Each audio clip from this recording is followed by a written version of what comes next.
Time now for sports with Scott Breen. Yeah, welcome back, everybody. As conversations everywhere today still center on the tragic death of Kobe Bryant, his daughter, and 7 others, people are recalling their favorite Kobe memories. Those of you kind enough to watch our nightly sportscast know that we don't cover many national stories. Our responsibility is showcasing your local stories from one corner of Montana to the other. And we try to give you stuff that you can't get on ESPN and in Sports Illustrated, etc. That said, first and foremost, I'm a fan. That's why I do this. A front row seat to the unforgettable and sometimes the forgettable. I grew up here in Montana, diehard Lakers fan in the 80s. The finals always fell on or around my birthday. When the Lakers lost, I'd be so mad I'd cry and shoot baskets in the driveway for hours, sometimes in the dark. Magic Johnson was my guy, but I never got to see him play in person. When he left, Kobe was my guy. I did get to see him in person 5 times. Same number of world titles he brought the Lakers. My unforgettable was number 4. It was a monumental moment in my sports life, a micro moment in his, but once again, Kobe delivered.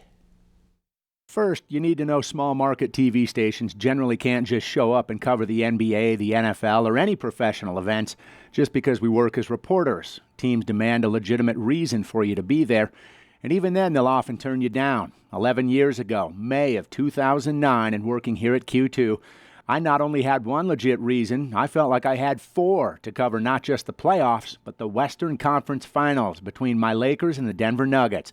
Phil Jackson, Big Fork resident, coaching L.A. Adam Morrison, born in Glendive, was a Laker. George Karl, head coach of the Nuggets, earned his start here in Montana, coaching Great Falls in the CBA. And the voice of the Denver Nuggets, Jerry Schemmel, wanted to try his hand at baseball, and recently had spent a summer as the voice of your Billings Mustangs. So I filled out the online credential request and hit send, knowing full well there was no way the Nuggets would say yes, because again, Western Conference Finals, and the Lakers are way too hot a ticket for both fans and media requests. A day later, I see it in my inbox, a reply from the Nuggets. I was afraid to open it because I was afraid to hope. I didn't want to be let down and rejected by another franchise, but the Nuggets said yes. I had courtside credentials and locker room passes for both teams. Game 3 of the Western Conference Finals, Sunday night, prime time on ABC. Aside from shooting video, these are some pictures I took with my tiny 35mm camera. Not zoomed in, I was this close. Schemmel, Karl, and Jackson all granted me pregame one-on-one time. They were terrific. Really enjoyed reminiscing about Montana. Morrison was there, but not available. On assignment in the media, you cannot cheer, clap, can't really show any emotion. They'll take your credential and escort you right out the door. Lakers trailed pretty much the entire playoff game.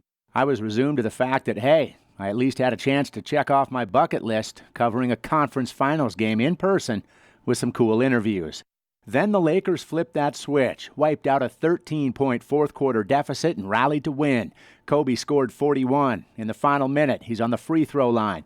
Critical moment, tight score, and almost 20,000 Nugget fans in unison, as loud as you can imagine, chanting, "Kobe sucks. Kobe sucks." Certainly loud enough to hear on the ABC telecast. He hit the free throws, Lakers won, and afterwards he shows up to the media conference. Now here's how this works. Not everybody gets to ask a question. There's a moderator. Reporters raise their hands. The moderator chooses one at a time. All the Denver media's there. All the LA media's there. The networks, ESPN, Sports Illustrated, and me from Billings, Montana. I raise my hand. They're all asking about game stats and the mentality moving forward. Next thing I know, I'm called on to ask the 3rd question. He only fielded about 10. Now, I don't want to ask the dumb question, but I don't want to ask the routine question. So in a split-second decision, at the risk of ridicule, I fire away. Kobe, you're on the line, a minute left, 1-point game, 20,000 fans trying to chant insults your way. Do you hear that, and does it lead you to feel like you are automatic? It really helped me, to be honest with you. I swear to you, because I couldn't feel my legs one bit, not at all. And when they started chanting that, it just reminded me, what we were playing for, where we were playing. And it was just kind of, you have to man up, put these in a hole. He could have said, next question. He could have said, no, I don't hear that stuff. He could have said, who let this guy in here? Instead, he was straight up. What I feared to be the dumb question leading to my escort out ended up being the premise and lead sentences on the front page of the next morning's Denver Post sports page.